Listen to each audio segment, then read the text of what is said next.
Think about a moment where you had the courage to speak English.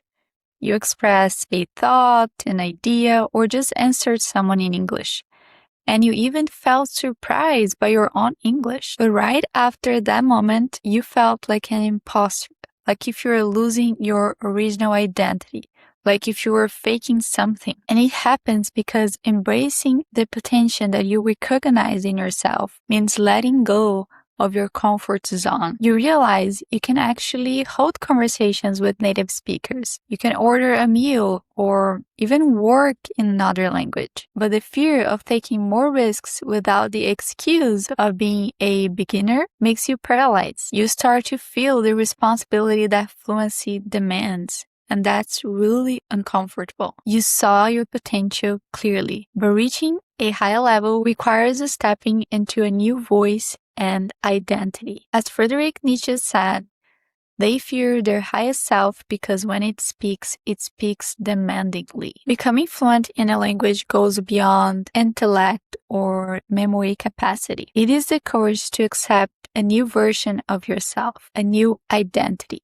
Because that's what fluency produces. But you need to be ready to accept and embrace this version. Otherwise, you will always be stuck with fear. Now that you know the reasons behind the fear of speaking English, I want to share practical things that you can do to start overcoming this fear and become the best version of yourself in English. Build confidence in zones where failure costs zero. I see many non-native speakers waiting until the very moment they need to speak to really practice. What usually happens is that you either freeze or can't say what you really want to say. This creates bad memories that can even become traumatic. It's much better to go through these moments alone first so you can be better prepared when the real situations come up. There are many ways to practice alone. You can talk with yourself. You can make videos of yourself. Everyone has a camera nowadays, and you don't need to share those videos.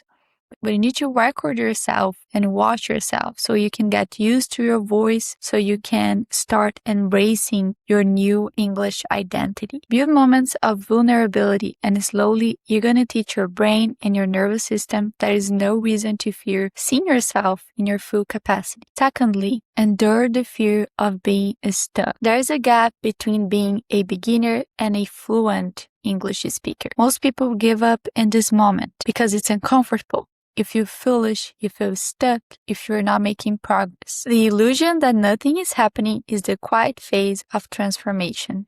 James Clear. The secret is to endure these moments knowing they will end, and also reframing how you see them. Instead of seeing them as a sign of failure, you start to see them as a sign that you're making progress, that your brain is expanding because you're learning a new language. So remember, if you feel like giving up, maybe it's because you are very close to the best version of yourself in English. And finally, don't panic during real conversations. There's another feeling that comes with fear, which is panic. When you're talking to a native speaker, you might hear words and expressions that you have never heard before, and that's completely normal. The problem is when you focus on these words or expressions and you start to panic.